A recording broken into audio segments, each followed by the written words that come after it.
Welcome back, everybody, to Two Guys, Three Crowns, the podcast about what it's really like to live in Stockholm, Sweden. Join me, Sean, and my fellow American Rodney as we explore the good, the bad, and the just plain weird.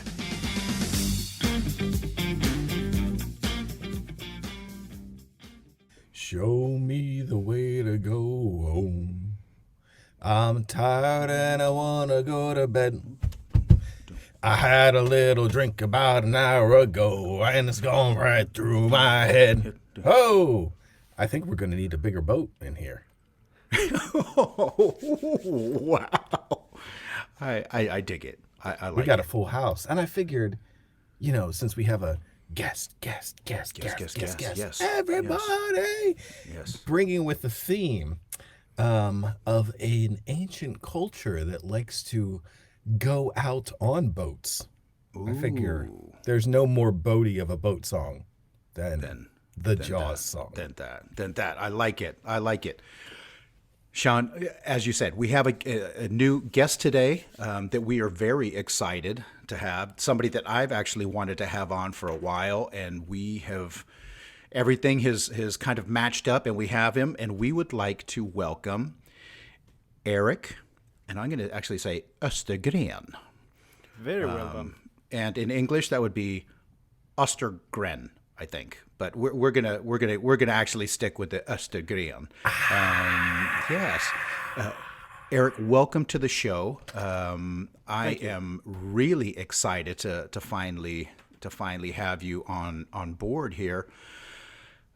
It's a pleasure to be here. We have a lot to talk about, but I'm going to go ahead and maybe let's see. I'm going to do a brief little intro, and I am going to say that the Two Guys podcast, since we're here in Stockholm, in Sweden, and as I do social media stuff, I also look for interesting people that we can follow that have some kind of Scandinavian connection most of the time.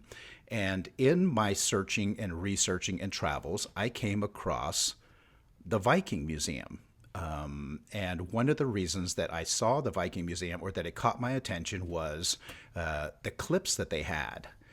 And one of the people in the clips, the person that I thought was fantastic, was Erik.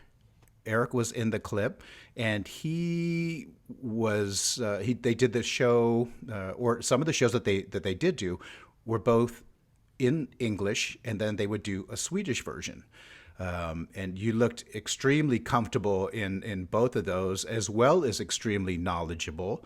But and extremely Viking. For everyone at home not watching on the feed, he's exactly what you would envision of Erik the Viking working at the Viking Museum. Like the full it's a good flush thing. beard, like just joyously. Yeah, it is. It's actually a beautiful thing. But Erik, tell us a little bit more about you and work and some of the things that you're doing right now. Absolutely. And I'm so glad that you saw those videos on Instagram, because we did those on the Viking Museum's Instagram page during, for a while, an episode for the last 2 years. We did those once a week in both Swedish and English, as you said. Yeah. And we all had all kinds of different topics about the Viking Age. And I'm glad that you said that I looked comfortable, because I do really like to talk about these things. So whenever I can do it, that's the real Erik in a way. And then when I'm out of the spotlight and not talking about the Viking Age and maybe talking about other more present day things, I'm not quite as cheery. Okay. But but my name is Erik, and you got my last name perfect, so very well done.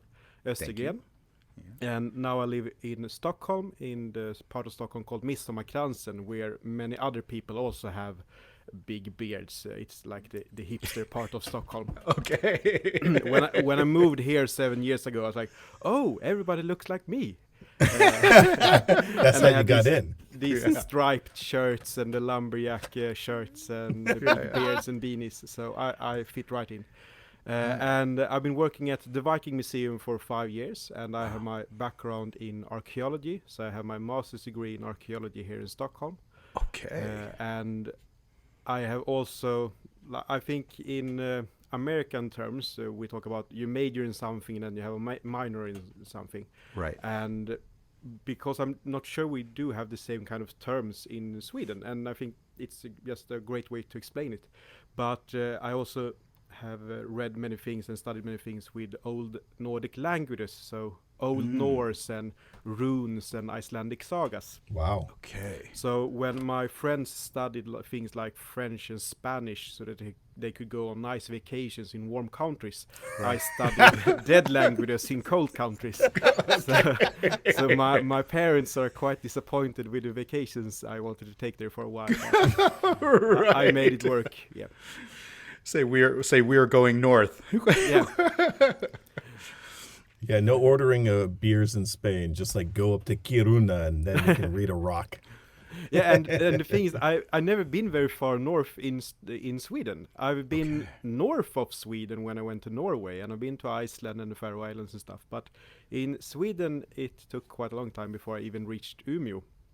Wow. But central Sweden, that's where I've been hanging around for all my life. And I grew up just about 1 hour north of Stockholm, so I've been in the area. In this area. Eric, so since you went into, was it a fascination or was it an interest? You must have had this pretty early on, and then you just pursued it more since you got a master's. And when did your interest and how did that start? The first bedtime stories I remember from my family, it's the stories about the gods of the Vikings. So I even have the same book in my bookshelf now that my father read to me when I was a child. And there is this, when I took my master's degree, my father and mother, they found this old photo of me. I'm maybe 2 or 3 years old, and I'm standing next to a runestone. So it's kind of like I didn't even have a choice. But then when I was still in school, I was going to graduate, and it was time to pick something to do as an adult. Right. And I was going to go into the military service. Mm-hmm. And because I'm not a very organized person, I thought if I do that for a few months, maybe I'll be organized afterwards. So I was one of the few. If anyone can make you organized. Yeah. So I was one of the few guys in my class that wanted to do that. But then I would go into the military service, after like half a year after I graduated. I needed something to do for half a year. Right. And then I opened this book of courses to take at university, and on the first page it's archaeology because it begins with an A. Right. And I thought, well, I always liked dinosaurs, so I picked that. And then on the first day at this course, I was talking to some of my new course mates. Yeah. And someone said, so why did you want to study archaeology? And I said, yeah, well, ever since I saw Jurassic Park as a child, that's when a dream happened. And they said, isn't that paleontology? Oh, no. And I remember screaming Indiana inside. Jones, not Jurassic Park. Yeah, exactly. So I screamed inside because then I realized, oh, they are correct, of course. I'm at the wrong course. So I said, well, it's the thing we dig into the ground. Which was like a bad save. Right. But so I studied that for like half a year, and during that half a year, the government of Sweden, or the parliament, they removed the military service. So then that didn't happen. I think maybe they heard a rumor that this unorganized guy from north of Stockholm was going in. But so that didn't happen, and I read something else for a few months, but then I went back to archaeology, and I was stuck ever since. So I had this slumbering interest throughout my life, and then I got stuck bad. So now it's my life. I mean, I guess it's a good thing they didn't have the study of aardvarks, because then that would be first on the list. Yeah. I had one friend, he stopped reading archaeology after after 1.5 years to study archives. So he took one step. Okay. He took the next course. So maybe he's going to biology next year. So I don't know. Yeah. He flipped to the next page. Yeah. Right. Now you, just so that people also get a good feeling for the breadth of what you do, the Viking Museum is kind of where I saw you and found you, and then all of a sudden discovered that you also had a podcast. Exactly. And there's only a couple things that have challenged my Swedish pronunciation, and I don't know why the name of this podcast. I think it's because there's an H missing. I think that there's an H missing in it, but it's Mytologipodden. Yes. Yes. So Mytologipodden, or the Mythology Podcast. Yeah. Right. What he I'm said. so happy that you got stuck on this, because at work we do have a TikTok account, and I was talking about the old gods and stuff, and then I had all of these comments saying mythology, no, mythology, yes, because even when I was speaking English, I would say mythology. Yeah. Because that's the way I usually say it. But yeah, Mytologipodden, it's a Swedish language podcast about mythologies from all over the world. So I do talk about, or me and Lee, we talk about many things connected to the Old Norse, but we also have so many different parts of the world, and it's even more than I could imagine when we started, because I do realize there have been many people over the world for a very long time. Of course, they would have believed in different things, or still believe in different things.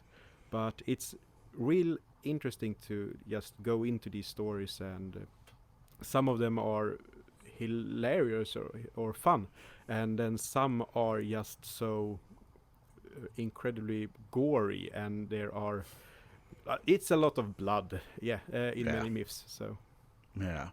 Now, how often does the podcast? How often do you post on the pod, and how old is the pod?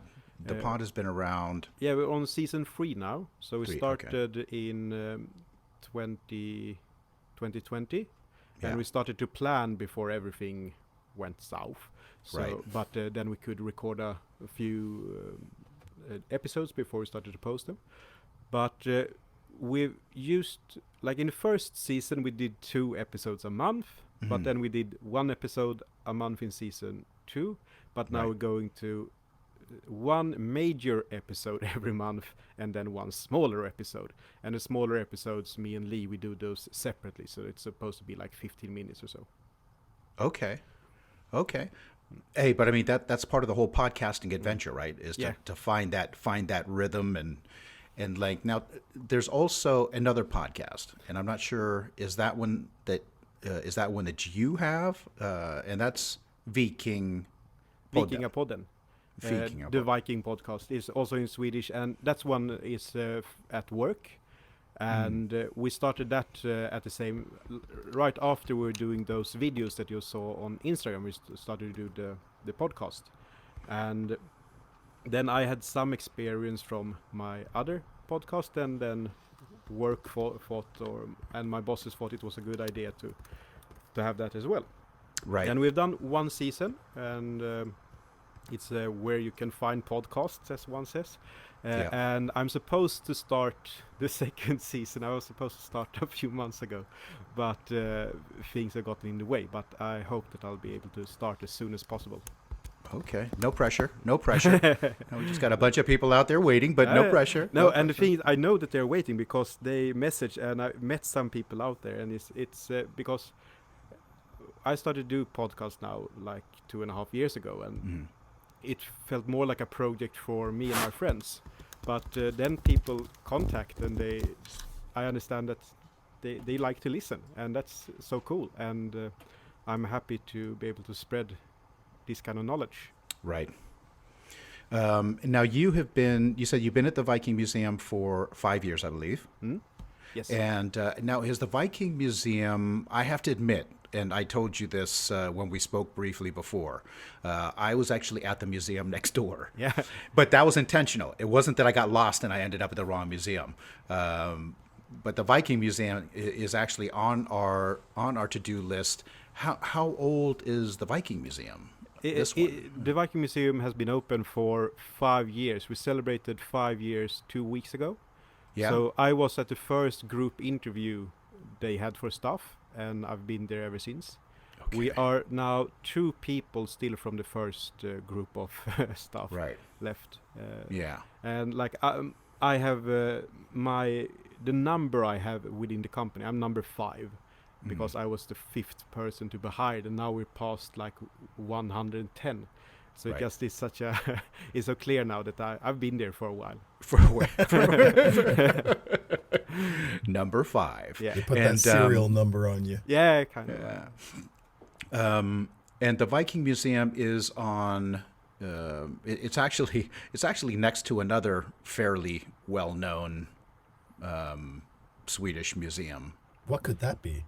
It's also something with a boat, perhaps the one that you were singing about earlier. Exactly. Right. No, so we're on the island of Djurgården, which has many different museums, and I'm quite sure that you're talking about the Vasa Museum. Yes. Which has this very well preserved ship from the 16th or 17th century.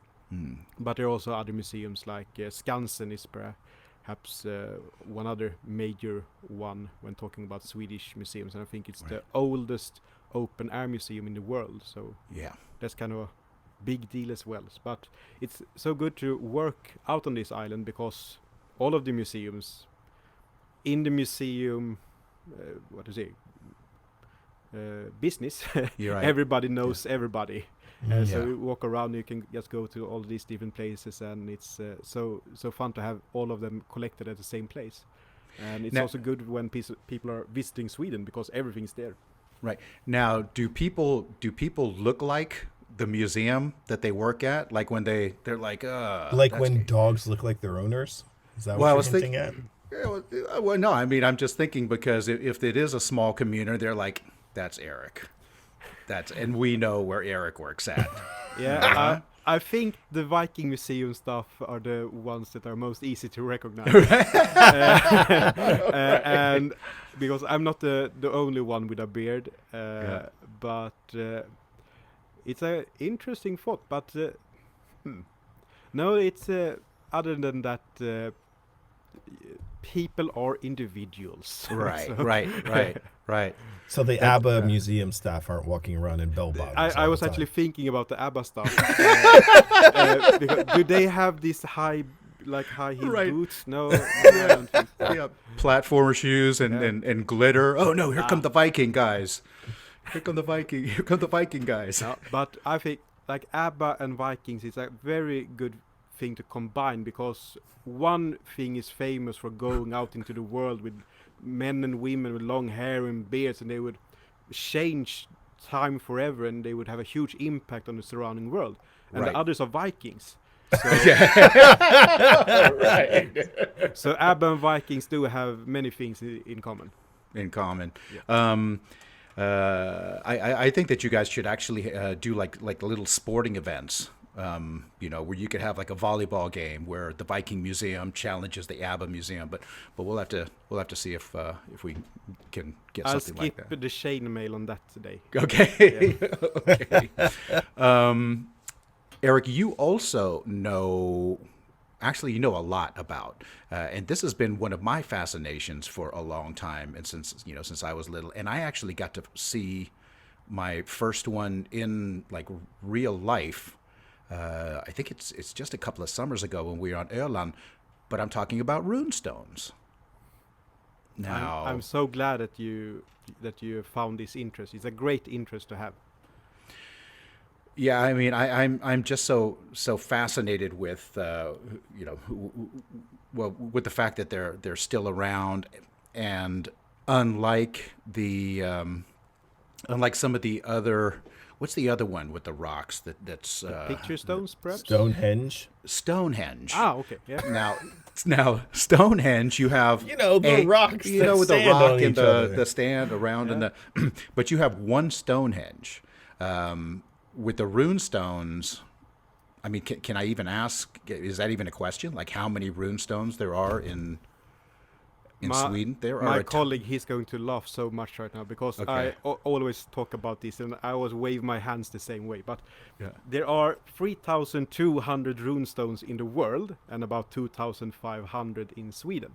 Wow. So Sweden has the large part of all of the runestones, and we can compare that to there are 50 to 100 Viking Age runestones in Norway and about 250 in Denmark. So that Sweden has 2,500. It's a lot. And this is nowadays in Sweden we don't talk so much about the landscapes, which are it's an old way of dividing parts in Sweden, and we do have Stockholm is right on the border between Södermanland and Uppland. So these are two different kinds of, so not landscape as look at those nice hills. It's rather a old medieval way of settling a country. And from Stockholm and north we do have Uppland, and in Uppland there are about 1,200 runestones. So this is where we have the large parts. So I'm also quite happy that I was born in Uppland, because then I'm close to all of the runestones. So that's where the runestone factory was. More or less, yes. It just seems like they had this boom, the runestone boom, where they made all of these runestones, because most of them were made within 100 years. So runestones were made through over like 1,000 years, from the first to the last in one unbroken tradition. But most runestones were made within 100 years in Uppland. And we often see like fashion, that's something that we do nowadays, but fashion was a very important part of life 1,000 years ago as well. So suddenly the people living north of Stockholm were like, oh, the cool kids are making runestones. And yes, also, you have an audience in other countries than Sweden, am I right? Yes. Yes. So a runestone, it's runes was the writing system of the Viking Age, and also runes were used before the Viking Age as well. And these were carved on either objects or more famously carved on stones. And if you have runes on a stone, it's a rune stone. Yeah. Just to clarify. Now, are they all pretty big, or are they? Because the ones that I've seen are pretty big. It depends on how you define a runestone. Like, It because depends on. Depends on what you mean by big. Now this is where we get to the weird areas. But like, there are stone objects like just a few centimeters big, and someone carved runes on them. But that's not the typical runestone. That's more of a whetstone for sharpening a knife, and it has runes on it. It's like a little postcard rune. Yeah, more or less. Okay. Oh, we can talk about some very good runic inscriptions like that later. Okay. So this is a great conversation. Yeah. But most runestones are quite big, and let's say, most of them are as tall as I am, so 174 centimeters or something. Okay. No idea how to say that in American. It's like this tall. Exactly. But then there are some proper runestones that are maybe just 1 meter, 3 feet tall. And I think the tallest runestone is about 4.5 meter. So holy smokes. So that's a big thing. And some things that are called runestones are also carved onto mountain slabs. Yeah. And that's also more difficult to define how big it is. But that also, it's such an imprint in the landscape, and now the proper landscape, not the old medieval way of defining a country. But so if you make a runestone, and it will fall over after some time. We know many runestones, they have disappeared, they have fallen over, they have been destroyed. But if you carve a runestone into a mountain, it won't fall over. It's not going anywhere. Yeah. It might be destroyed one way or another, but for many cases it'll be there. Yeah. Nobody's going to tip it over. No. If they do, they deserve the honor of doing it. Yeah. Then Skål for you, my friend. Yeah. You've tipped that one over. Now I have on my bucket list, and I've only been here going on 16 years now. Birka is on my to-do list, And that seems to be one of those things that always pop up where my wife and I are like, we have to go. Yes, we have to go. We're going to love it. We're going to love it. And now we're 16 years later. We have not made it to Birka yet. So I should put it on my bucket list already. Actually, you should take it off of my bucket list and do it, and then I can go. But that's another one of those interesting things that's in the Stockholm-ish area. Would you say? Yes, and it's a great thing to have on your bucket list. And it's very difficult to compete with someone like me on this, like being born in Sweden and in the Stockholm area and really liking the Viking Age. So I understand it's difficult to compete with. On the other hand, it took 30 years for me to get there. Okay. So I also had it on my bucket list for a long time. So I have some time. Yes. I have some time. Okay. Exactly. So I went there for the first time last year, and Birka, you can take the boat from central Stockholm. Okay. And they leave in the morning, and it's a wonderful boat ride there. It takes, I think it's like 1.5 hours or something. Mm-hmm. And then you get to this island which is west of Stockholm. And the waters around Stockholm, it has been water here forever. And this has been a very important route when people in the Viking Age and other eras, when they wanted to have contact with the outside world. Right. And also they do like to have their trading posts a little bit away from the sea or ocean. Mm-hmm. So then Birka is in the perfect place because it's on an island in Lake Mälaren. So in the Viking Age, it was founded in the 750s-ish. And as a merchant's place, and people go there, trade things and buy things, and not only local people but also people from other countries would go there.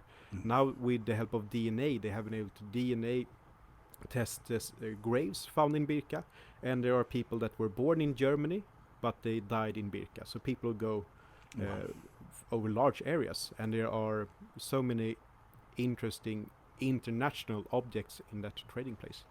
But nowadays, it took until the end of the 1800s until archaeologists became quite sure that it was the Birka mentioned in old written text that was on this island Björke. And Björke means birch island, and if you say that in Latin, it'll sound like Birka. So Birka is the Latin name, while the Viking Age people would have said something like Bjarke or something. Very epic. Yes.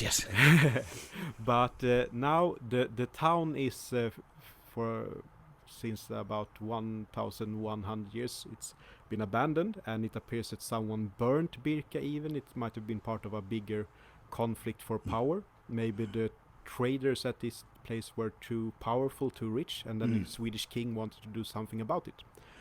Or it could be pirates or something from another country that came and raided. It's difficult to know where we are now. But now Birka has been, just so that our listeners know, Birka is someplace that is, I'm not going to say a tourist destination, but it is a tourist destination. I mean, tourists or anybody that's interested can go, and it is, what would you call that? It's not an amusement park. No. It's actually a Viking village. Exactly. So we don't have the luxury of like ancient Greece that the houses are still left. They have been this old since a long time, but they have rebuilt a small Viking village with wonderful small houses, or they're quite big even. And this is one of the things that I kind of didn't. I knew that there were supposed to be Viking houses at Birka, but then when I got there, I just walked around there forever because I just liked the environment, and it's just by the water, and they built the houses the same way as people built them 1,000 years ago. And I went there at the end of summer, so it wasn't much activity, but earlier in the summer there are people with authentic Viking clothing going around there doing Viking Age things. So you can visit that village. There's also that you can join a guided tour that will go around on at different parts that were have been excavated by archaeologists. Okay. Yeah, by archaeologists. and you can see like it's a Viking Age grave field, and you can see the burial mounds, and you can go and look over where the town was 1,000 years ago.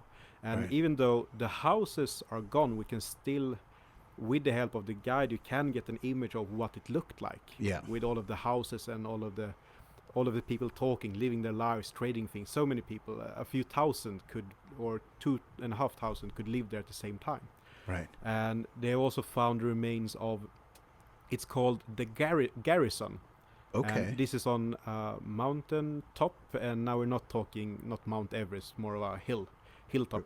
Okay. Okay. So you can- Swedish Mount Everest. Yeah, is- you would can be the- walk up. It's not a very big mountain. Okay. Don't get me wrong. But from the artifacts found there, they have understood that there was a military presence. Maybe they were kind of those keeping everything under control, some kind of security. Okay. What if someone invaded? But also perhaps they were the ones keeping things under control for a king or another kind of leader. Right. So in this house building, they found weaponry and small pieces of armor, but also everyday things. And it seems to be that these warriors that had everything under control, they also had lots of combs, and combs are the second most common kind of artifact from the Viking Age. So it's not surprising like that, but it's also quite nice to imagine all of these Viking warriors Yeah. sitting there, fixing their hair, trying Yeah, wanting yeah, to look good, taking care of yourself, maybe get rid of some itchy lice or something. Right. Yeah. Uh, Be like, I think we're getting attacked. To be like, yeah, hold on. Just give me. If you can just give me a couple My minutes. beard's hanging a little bit to the bit to the- left. No. I gotta even it out. And I mean, this is quite far away from like the pop culture Viking, but from artifacts that we have, they would have been very careful with their appearance. Jewelry, they wanted to comb their hair, they want to look good, and it's not this long-haired barbarian. If I went back in time, they would Yeah. look at me like, why haven't you fixed your beard lately? Because this is way too bushy. You want So to they all look like Chris Hemsworth. And in some of the Thor movies, I'm quite sure that he would even have like too long hair. And yeah, like we do know about hairstyles from men in the Viking Age, Yeah. and one is called the reverse mullet, because they would shave the back of their head and then have longer hair on the front of their head. Ah, okay. And I think I've seen that at a Waffle House somewhere. at the what? at a Waffle House. Ah, I no, think that now that you mention it, I think now we're jumping all over. But the Viking series, Björn, when he was little, I think had one of those reverse. I'm so happy that you remember that, because it's the most authentic Viking haircut I had seen in a movie. Okay. So that was such a great detail. Yeah, because when I saw that, I was thinking, okay, wow, somebody really messed up there. But No, okay. that was, and we can see it in depictions, and it's in written sources, so that's good. And yeah, and Now, like, Eric- some people Eric- just had a mustache. So. Yeah, Eric, with Viking series, with Viking movies, we know that there's some big, blockbusters out. We know that there are series that have been extremely popular that I personally have loved. But when you watch these, how do you feel? Is it kind of a mix of, can you step back, look at it and enjoy, or do you kind of like, that's not really an authentic haircut? Nobody had a part on the left side like that. I wouldn't advise anyone to look at a historical movie with an archaeologist. Okay. Because we are so boring when it's like watching Gladiator. And Gladiator, it's a huge step forward compared to other historical movies at the time. Right. But still, I saw Yeah. something. Yeah. Right there, So yeah. so archaeologists can be quite boring when it comes to things like these. But I think I'm on season 4 of the TV series Vikings. Okay. And like the material culture, the clothes, the artifacts, the weaponry, I do not agree that those are Viking Age, but Right. still they use so many different historical events, and they use characters. And for example, have you also seen the TV series Sean?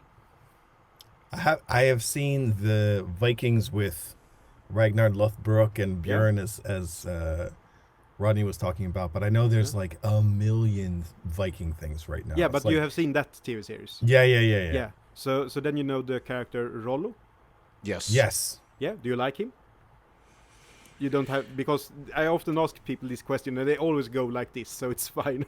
Yeah. It's like, I don't know if I like him. I don't know if I don't like him. Like, I know what's the character, the son that can't walk. We all know he's a villain. He's like blatantly, obviously, throw it in your face, a villain. But Rollo, I'm like, I don't know how to feel about him. No, and I think then we're on the same page, you and I. But if you like him, like he was a real person. We know where he's buried. He's buried in Rouen, and it has been there ever since he died. So that's 100% a real person. And it's quite cool that something like that made it into a TV series. Yeah.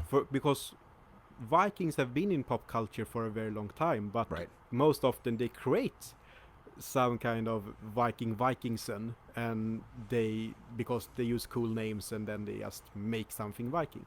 But in the TV series Viking, most of the main characters are based on someone that was either a real person or is someone that we can read about in more legendary written sources.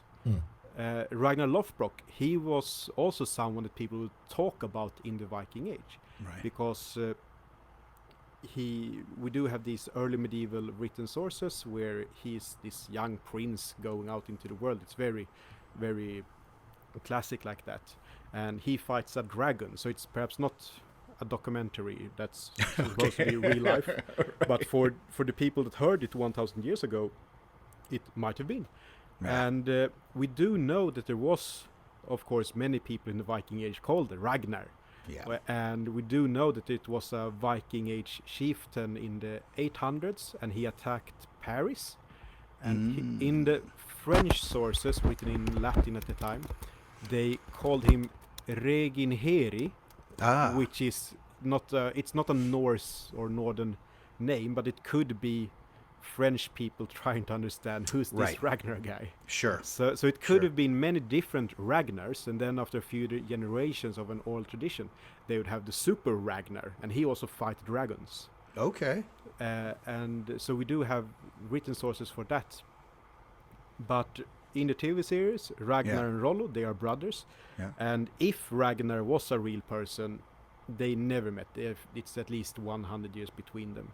But still, they used real sources to create this story. And I think that's a huge step forward. And this is something that we now see in other kinds of pop culture. We have the Last Kingdom. We have the Outlaw King, which is set in the medieval era.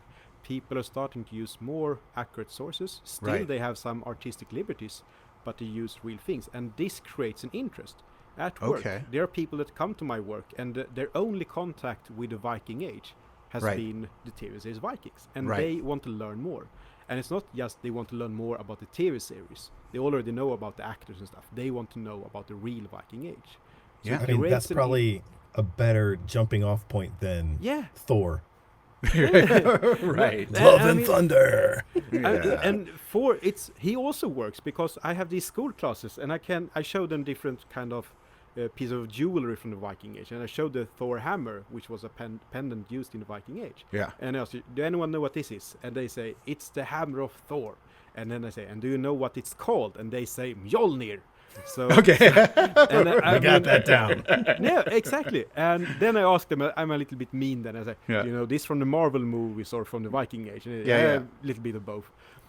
But even a thing like that, it creates an interest. And I mean, I think it's very important to have an interest or some kind of understanding for the past.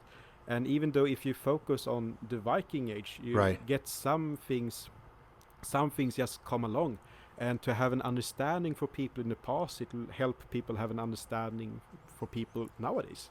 Right. So, and Erik, I think that had all of that not happened, then we wouldn't have been fortunate enough to have you here with us today, telling us about the Viking story. Erik, we're going to go ahead and wrap it up, but it obviously sounds like we have more stuff to discuss about this. Sean and I are going to try and spin by the museum and pay you a visit. We're going to go ahead and include links in the episode description so that people can go in and find out more information about what we've talked about. But once again, thank you so much for joining us. We will be in touch. Have a wonderful, I was going to say midsummer, but having a wonderful whole summer. And thank you again for joining us, Erik. Thank you for inviting me. Thank you so much for listening to me rambling on about the Viking Age. My friends and family are very happy that you took one for the team and listened to me. Okay. Well, we are not only happy to have done it. We might actually take another one for the team down the road. Yeah. But thank you, Erik. Erik. Wanted to get one more thing about Birka. They also Yes. have a museum, just so that we have all of the experience out there. There we go. Yes, I wanted to say that. Sorry about that. That's okay. Take care, and we will stay in touch. Great. Have a nice day. Nice meeting you.